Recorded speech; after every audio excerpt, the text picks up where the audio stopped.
It's no question that Arcane is one of the greatest shows out right now. But how can it make you better at making your characters for your campaigns? Welcome to Dice Anvil.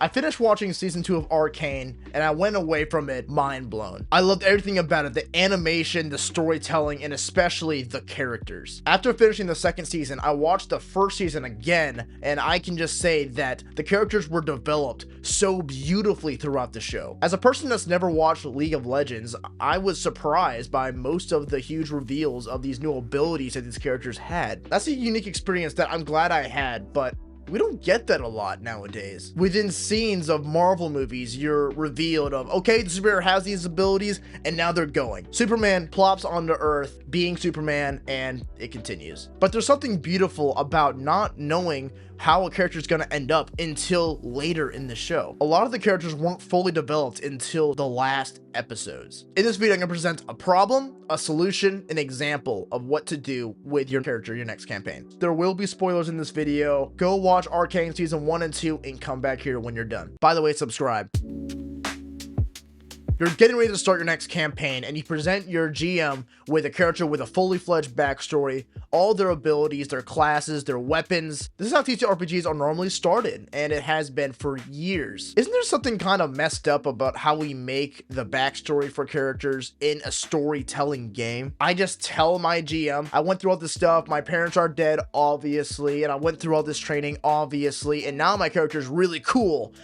But where do you go from there? Well, you go wherever the GM guides you, and a lot of times, unfortunately, that's a linear story. You're trying to save the world, or you're trying to accomplish this task, and there's not a lot of growth within the characters themselves. And why would there be? Your character's awesome, by the way. He's a barbarian that fights really good, and he's gonna fight really good the entire campaign. A lot of times people have a character without even thinking about, okay, what's their fatal flaw? How would their trauma or issues affect them during the game? And that is a shame. I don't care how cool the big boss is. I'm not gonna be compelled to follow a story if I don't see things happening within our main character. And we see that in Arcane. There are so many characters, and every single one develops throughout the show, sometimes not having a grand reveal of who their character truly is until the last episode. I never played the League of Legends games, so when I was introduced to Echo, I was kind of confused, like, why is his name that? I don't understand. Then we get to the last episode when he uses this time manipulation ability. That's like one of the last scenes of the show, but it is so rewarding when it happens. I would love to play in a campaign when the characters start off as a kind of a bunch of nobodies, but eventually develop. But that's not how TTRPGs are normally made. You want to start off cool. You want to start off with the cool abilities, the awesome catchphrase, and the super sick look. There's a point when instead of making your characters at the foundation of what they should be, you build them at the ceiling of what they could be. The last couple episodes of Arcane show these characters fighting each other like they're superheroes, and it's really cool using these different abilities, and it felt super rewarding to watch. I watched Victor grow into this villain, and I understood why. Jay starts off the show by being a nobody inventor, but ends it by being a counselor, a renowned inventor, and an absolute hunk of a man. His flaw is that he goes into situations trying to fix things with brute force, which is literally represented by his weapon of choice. His inventions end up corrupting and destroying instead of making things better. This brings me up to my next point, which is characters need to have flaws. It's rare to see a TTRPG character made with such big flaws like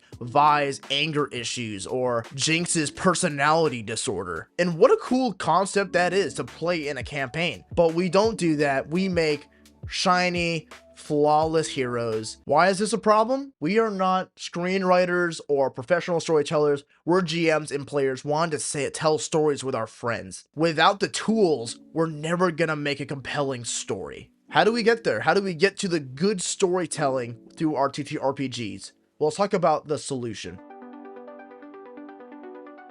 I think character creation focuses a lot on the character's past, but I want you, for your next campaign, for your next character, to focus on your character's future. There's a TTRPG called Slug Blasters, which is a fantastic game. I'm gonna buy it soon and hopefully review it on this channel officially. But in that game, you choose an arc that your character goes through, and it pretty much lines up like your character will have this tragic thing happen. Your character will persevere and go through this. Your character will betray the party, stuff like that. Some people are really turned off by the idea. What? It's not freedom if you're telling me what to do.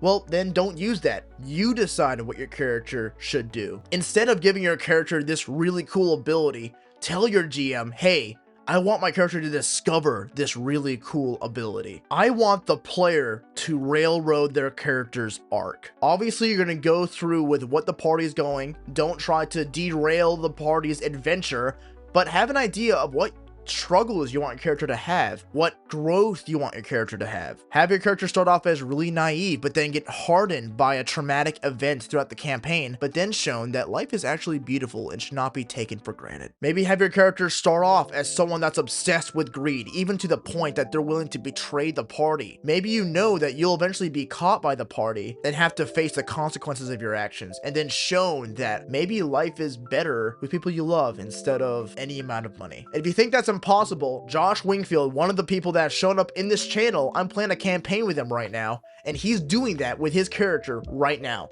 And it was beautiful having the players finally forgive his character for being selfish. If you have something cool you want to happen about your character, maybe an ability or a part of him, tell the GM how you want that to happen in the story. You guys are making the story after all. Trust the GM to weave the plots you want your character to be developed into the overall story. The writers in Arcane were patient. They took their time developing these characters at the foundation before they gave them all the cool things that you would recognize them for from playing the game. And the payoff was fantastic.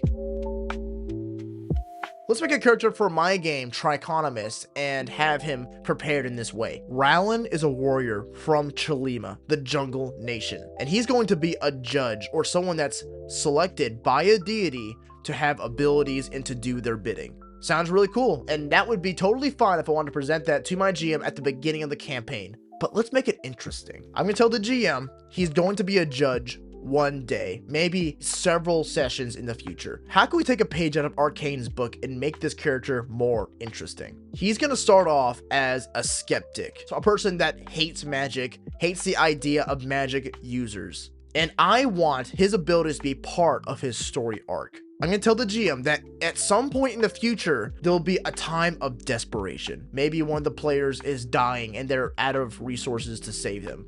Maybe they're backed into a corner and they need help right now. At that moment, Chalima will reveal themselves to Rowland and select him as a judge. Rowland, hating magic and deities altogether, will struggle with this decision, but take it out of desperation. He is now bonded to this deity and will have to live with that decision for the rest of the campaign. We're going to see character growth from this character eventually growing to love and appreciate magic for what it is. When he eventually learns how to use this magic well, it's going to be so rewarding, because we've seen this character grow from literally the opposite end of the pendulum. I love the show Arcane, and you should watch it if you want to learn more about good world building, good character development, and really creative ideas. This was a kind of random video. I just watched the show and I was inspired to apply things into how I play, and I encourage you to do the same. Please subscribe to my channel if you like this video, and if you want to know more about other ways to be better at TTRPGs, I really appreciate it. See you, nerds!